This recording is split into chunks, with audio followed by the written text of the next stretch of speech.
ஒருமுறை ஒரு காட்டுப் பகுதியில் சிங்கமும் எலியும் நண்பர்களாக இருந்தன. அவற்றின் நட்பு விசித்திரமானது. சிங்கம் வலிமையானது, பெரியது. எலி சிறியது, பலவீனமானது. ஆனால் அவை இரண்டும் ஒருவருக்கொருவர் மிகுந்த மரியாதை வைத்திருந்தன. ஒரு நாள் சிங்கம் ஒரு வேட்டைக்காரனின் வலையில் மாட்டிக்கொண்டது. எவ்வளவு முயற்சி செய்தும் சிங்கத்தால் அந்த வலையிலிருந்து வெளியே வர முடியவில்லை. வலிமையால் பயன்படாத நிலையில் அது மிகுந்த வருத்தத்துடன் கர்ச்சித்தது. சிங்கத்தின் கர்ச்சனை அதன் நண்பனான எலியின் காதில் விழுந்தது.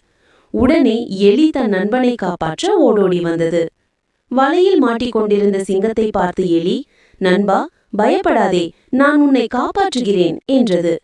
சிங்கம் எலியிடம், "என்னை காப்பாற்ற உன்னால் எப்படி முடியும்? நீ எவ்வளவு சிறியவன், நான் எவ்வளவு பெரியவன்" என்று வருத்தத்துடன் கூறியது. ஆனால் எலி நம்பிக்கையுடன், "என்னால் முடியும், நீ காத்திரு" என்றது.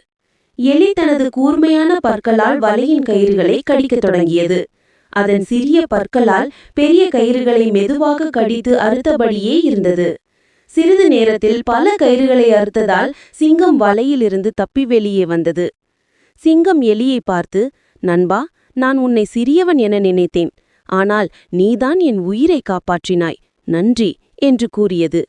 அன்று முதல் அவற்றின் நட்பு மேலும் வலுப்பட்டது.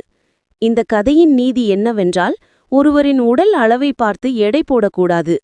சிறியவர்களாலும் பெரிய உதவிகளை செய்ய முடியும். இதுபோலவே வாழ்க்கையில் யாருமே பயனற்றவர்கள் இல்லை.